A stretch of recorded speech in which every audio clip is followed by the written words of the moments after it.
তোমাকে পেয়ে যতটা খুশি হয়েছিলাম তার থেকে দ্বিগুণ বেশি কষ্ট পাচ্ছি।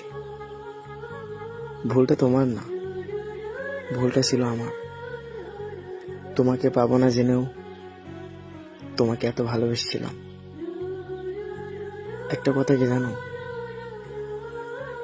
তোমাকে এতটা ভালোবাসবো আমি কখনো ভাবতে পারিনি। জানো, তোমার মায়ায় পড়ে গেছি। এজন্য তো হাজার অবহেলা করলেও আমি বারবার তোমার কাছেই ফিরে যাই। তুমি আমাকে এত অপমান করার পরেও তোমার সাথে একটু কথা বলার জন্য বারবার ফোন দিই।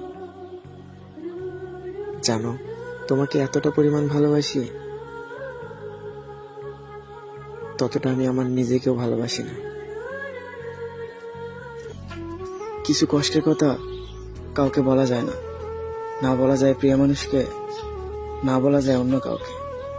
আসলে যে প্রতিনিয়ত প্রিয় মানুষের অবহেলা পায় সেই মানুষটাই বুঝতে পারে প্রিয় মানুষের দেওয়া অবহেলা কতটা কষ্টের হয়।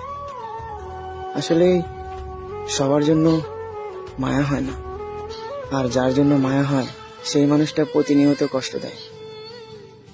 আপনি তাকে কখনোই বুঝতে পারবেন না তাকে পাওয়ার জন্য আপনি কতটা ফিল করেন। সেই মানুষটাকে সবচেয়ে বেশি মনে পড়ে যে মানুষটা অবহেলা করে। ভালোবাসা কি অদ্ভুত, তাই না? যে মানুষটা সারাদিন অবহেলা করে, ফোন দিলে ইগনোর করে, কথা বলতে চায় না, বেহায়া মনটা তার জন্যই পাগল থাকে।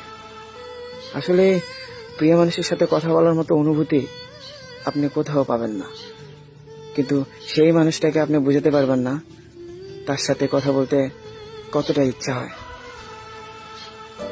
যেহেতু আমি তোমার রক্তের কেউ না, সেহেতু আমি তোমার আপন কেউ না। আমাকে রেখে নিজেকে বাঁচাও। আমার মতো ধুলাবালি সঙ্গে রেখে কি হবে? তাই অবহেলা করে দূরে সরে দেওয়া ভালো। আমি কষ্ট পাই তাতে কি হবে?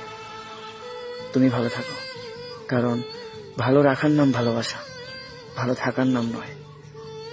আজকে তুমি আমাকে অবহেলা করতেছ, এই অবহেলা করার কারণে তুমি একদিন কষ্ট পাবে, আর সেদিন হয়তো আমার জন্য অনেক মায়া হবে, কিন্তু এই মানুষটা হয়তো আর থাকবে না। আসলে মন থেকে তোমাকে ভালোবাসি, এই জন্য তোমার ভাগটা আমি কাউকে দিতে চাই না। তাই হাজারো অবহেলা পাওয়ার পরেও বারবার ফিরে আমি তোমার কাছেই যাই।